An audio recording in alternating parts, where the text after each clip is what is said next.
اچھا، دوسرا سوال میں آپ سے یہ کرنا چاہوں گا کہ ہم یہ دیکھتے ہیں کہ کوئی بھی بندہ کسی فیلڈ میں آتا ہے تو اس کے لیے اس کے پاس ابھی تک جو ٹرینڈز چلے آ رہے ہیں، ریلیونٹ ایجوکیشن ہونا ضروری ہے. کوئی بندہ MBA کر کے کامرس کی فیلڈ میں آتا ہے، کوئی MBBS کر کے میڈیکل کی فیلڈ میں آتا ہے، تو ای کامرس میں آنے کے لیے نوجوانوں کو کوئی خاص تعلیم کی ضرورت، ڈگری یا اس حوالے سے کوئی آپ کیا کہیں گے؟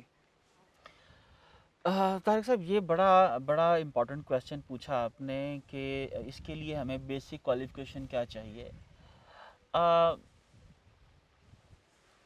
اس کے اندر دیکھیے، ہمیں اردو کے اندر کمیونیکیٹ کرنے کے لیے کیا سیکھنا چاہیے؟ اردو. جی جی. گوروں سے بات کرنے کے لیے انگلش. چائنیز سے بات کرنے کے لیے چائنیز. ٹھیک ہے. تو اس کا بہترین حل کیا ہے؟ اگر آپ چائنیز گرامر سے سیکھنا شروع کر دیں گے تو چائنیز آئے گی آپ کو؟ نہیں آئے گی. اور پچھلے 20 سالوں سے ہم لوگ، میں شاید 30 سالوں سے انگریزی سیکھنے کی کوشش کر رہا ہوں، مجھے تو انگریزی نہیں آتی. ٹھیک ہے. اسی طرح کوئی شاید اردو سیکھنا چاہے تو اردو نہ آئے. تو حل اس کا کیا ہے کہ آپ اس سرٹن انوائرمنٹ میں چلے جاؤ. آپ اس سرٹن انوائرمنٹ میں چلے جاؤ. آپ نے چائنیز سیکھنی ہے، چائنیز پنڈ چلے جاؤ کسی، جہاں پر آپ کی زبان کسی کے نہ آتی ہو. 2-4 دن آپ ہاتھوں سے بات چیت کرو گے، چوتھے دن 5ویں دن آپ کو اس کی سمجھ آنا شروع ہو جائے گی کہ ابھی پانی کو کیا بولتے ہیں اور روٹی کو کیا بولتے ہیں. ٹھیک ہے. آپ کی بیسک کنورسیشن سٹارٹ ہو جائے گی دوسرے تیسرے دن ہی، کیونکہ آپ کے پاس کوئی چارہ نہیں ہوگا اپنی لیونگ کا. ٹھیک ہے. اسی طرح سے ای کامرس ہے. ٹھیک ہے. مطلب شاید یہ بہت سارے لوگوں کو عجیب لگے. ہم لوگ سمجھتے ہیں کہ ہمارا ایک پیٹرن بلڈ کیا گیا، بھئی پہلے آپ میٹرک کر لو، میٹرک کرنے کے بعد آپ FA کر لو، پھر BA کر لو، پھر MBA کر لو.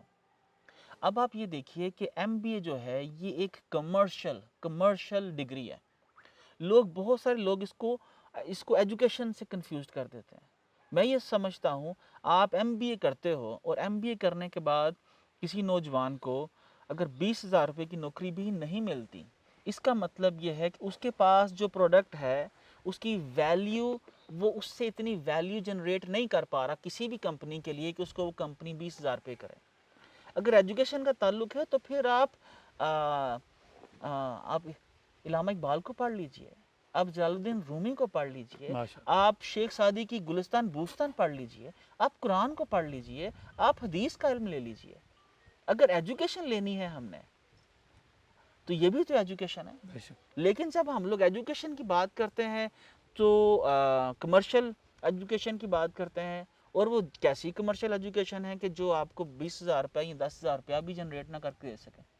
اور اس پہ ظلم یہ ہے کہ وہ کمرشل ایجوکیشن وہ لوگ دے رہے ہوتے ہیں جو عمومی طور پر جنہوں نے خود، مطلب MBA میں وہ استاد مارکیٹنگ پڑھا رہا ہوتا ہے جس نے کبھی خود سے اپنی کسی پروڈکٹ کی مارکیٹنگ نہیں کی ہوتی. تو آسان حل کیا ہے کہ بھئی آپ نے ای کامرس سیکھنی ہے تو کوئی آپ کو ارد گرد جو کمپنی ای کامرس کر رہی ہے آپ اس کے پاس چلے جاؤ. اس کو بولو جی میں نے ای کامرس سیکھنی ہے، مجھے آپ اپنے پاس انٹرن ہی رکھ لو. آپ یہاں سے اپنا سفر سٹارٹ کر لیجئے. اگر آپ کو لگتا ہے کہ آپ کسی ریموٹ ایریا میں رہتے ہو، اپروچیبل نہیں ہے کوئی کمپنی آپ کے، تو بھئی ضرورت بھی نہیں ہے جانے کی. آج تو پوری دنیا ریموٹلی کام کر رہی ہے.